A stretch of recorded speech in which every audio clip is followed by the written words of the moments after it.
En 1494, un hombre que nunca cruzó el Atlántico, que nunca pisó América, que nunca vio un mapa preciso del Nuevo Mundo, dividió el planeta en dos, con una línea, una sola línea, trazada de polo a polo, a través del océano.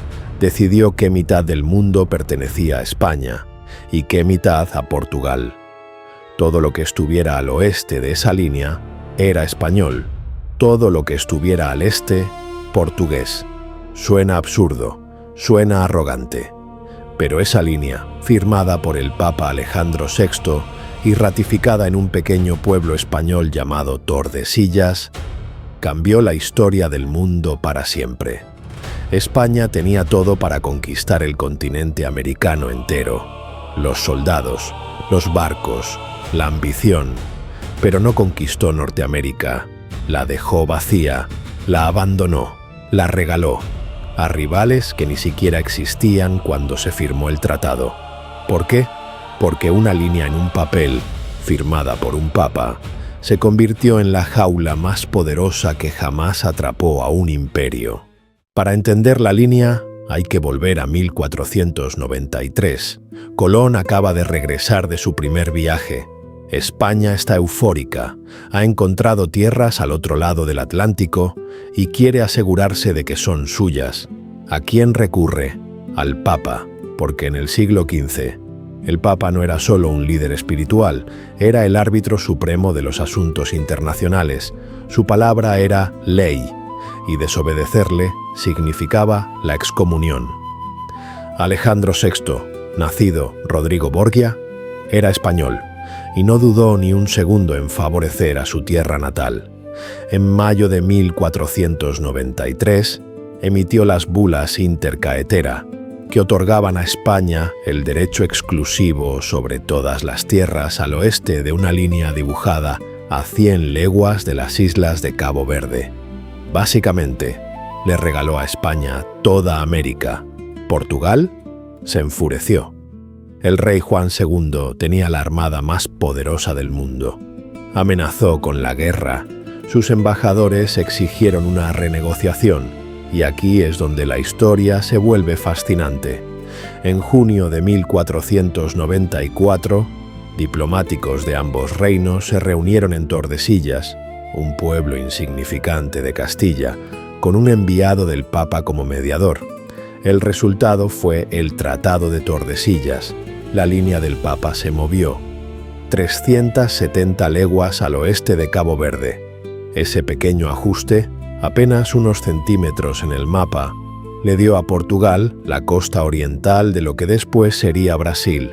A cambio, España se quedaba con todo lo demás. Todo el continente americano, de polo a polo, era legalmente español. Pero aquí está la trampa. La línea no solo dividía tierras, dividía obligaciones, dividía prioridades, y con el tiempo se convirtió en una prisión. Aquí está la paradoja que la historia intenta ocultar. España tenía el derecho legal sobre todo el continente americano, incluido el vasto interior de Norteamérica, pero nunca lo colonizó. ¿Por qué? Porque el tratado que le daba todo también la obligaba a priorizar todo. Piénsalo. España controlaba un territorio absurdamente inmenso: México, Perú, el Caribe, Filipinas, la mitad de Italia, los Países Bajos y docenas de islas en el Pacífico. Gobernar todo eso, con la tecnología del siglo XVI, era una pesadilla logística, y el Vaticano no solo le dio tierras, le dio una obligación: evangelizar a los pueblos nativos. Cada nuevo territorio significaba más misioneros, más iglesias, más recursos, más burocracia. España no podía simplemente plantar una bandera y marcharse. Tenía que quedarse, construir misiones, convertir almas, informar a Roma.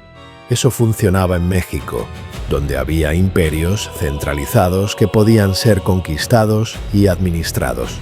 Funcionaba en Perú, donde la plata de Potosí justificaba el esfuerzo, pero el interior de Norteamérica era otra historia.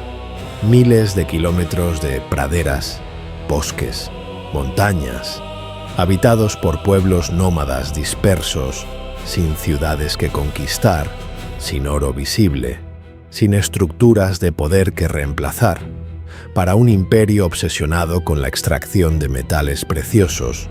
Norteamérica interior no tenía nada que ofrecer, y los gobernadores coloniales lo sabían. Los archivos de Indias están llenos de informes de virreyes y capitanes generales que describen el norte como tierra de ningún provecho, un desierto sin valor, comparado con las minas de plata de México y la riqueza del comercio con Manila. España no perdió Norteamérica en una batalla, la abandonó voluntariamente porque tenía demasiado mundo que gobernar y muy pocos recursos para hacerlo. Y entonces llegaron los otros: Inglaterra, Francia, los Países Bajos, potencias que no habían firmado el tratado, que no reconocían la autoridad del Papa, que no tenían ninguna obligación legal de respetar la línea de Tordesillas, y encontraron un continente vacío.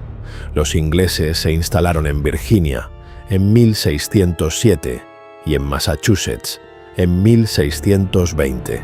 Construyeron pueblos, granjas, puertos. Se quedaron.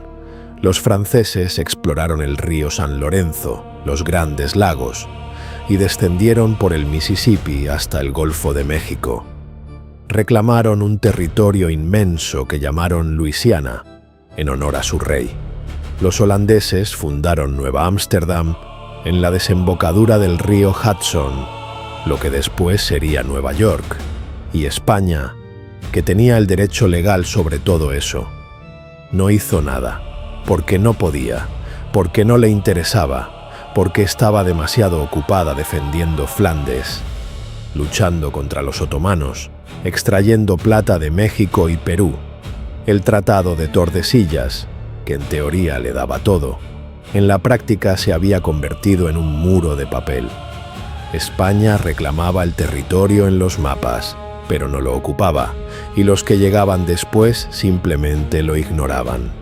Los ingleses no pidieron permiso al Papa, no reconocieron el tratado, simplemente se instalaron. Y con el tiempo, esas pequeñas colonias inglesas se convirtieron en algo que nadie había previsto: los Estados Unidos de América, una nación construida en el vacío, que dejó un imperio demasiado grande para sus propias manos. Mira un mapa de América hoy. Todo el continente, desde México hasta la Patagonia, habla español, excepto Brasil, que habla portugués. ¿Por qué Brasil habla portugués? Porque la línea de Tordesillas pasaba justo por su costa oriental, dándole a Portugal ese trozo de Sudamérica. ¿Y por qué Estados Unidos y Canadá hablan inglés? Porque España, la dueña legal de esas tierras, las abandonó, y los ingleses las ocuparon.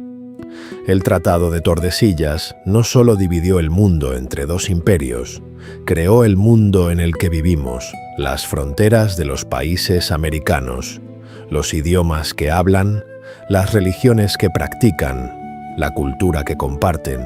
Todo está conectado, de una forma u otra, con una línea dibujada en 1494 en un pueblo castellano que hoy nadie recuerda. Y la ironía final es devastadora.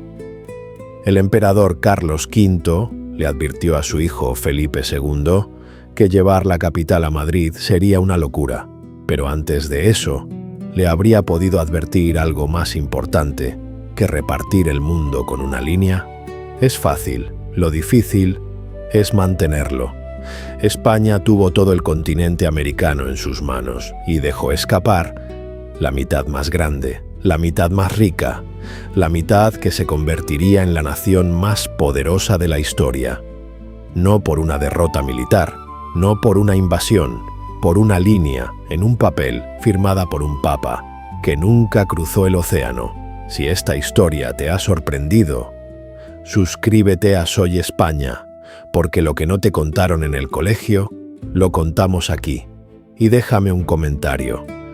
¿Crees que España habría podido conquistar toda Norteamérica si no hubiera tenido tantas obligaciones en el resto del mundo?